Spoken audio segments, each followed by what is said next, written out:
Est-ce que vous vous feriez graver dans la peau le souvenir d'un être cher? Pas un simple dessin, un souvenir, un battement de cœur, une écriture, comme une présence qu'on refuse de laisser s'effacer.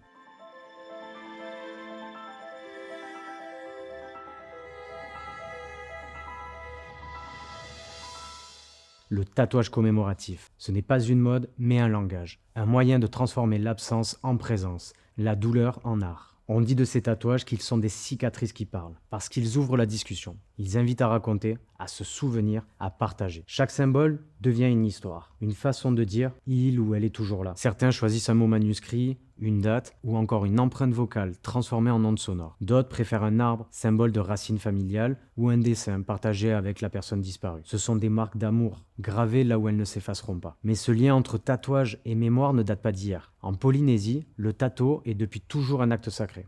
Chaque motif raconte la vie, le clan, les ancêtres. Quand un proche meurt, on ajoute parfois un signe, une ligne, une forme animale pour honorer sa mémoire. Chez les Maoris, le moko, tatouage du visage, est un véritable arbre généalogique vivant. Chaque symbole représente une lignée ou une perte. Au Japon, l'irezumi, le tatouage traditionnel, n'était pas cornemental. Il servait aussi à honorer les morts. Chez les Inuits, un tatouage au menton symbolisait la continuité entre générations. Une fille pouvait reprendre le même motif que sa mère ou sa grand-mère, comme pour dire « ta vie continue à travers moi ». En Europe, petit à petit, les tatouages commémoratifs sont apparus sur la peau des marins. Quand un compagnon de bord mourait en mer, on gravait généralement une encre, une croix ou un cœur avec son nom ou sa date. C'était un geste simple dans un monde où la mer prenait tout. Et pendant la Première Guerre mondiale, les soldats faisaient de même. Certains se faisaient tatouer des initiales d'un frère d'armes ou une croix stylisée pour conjurer la peur de mourir oublié. Aujourd'hui, ces traditions reviennent sous des formes modernes. Le tatouage commémoratif, ce n'est plus une simple image, c'est un rituel de passage. La douleur de l'aiguille devient symbolique, presque libératrice, comme si le souvenir, une fois gravé dans la peau, ne risquait plus jamais de s'effacer.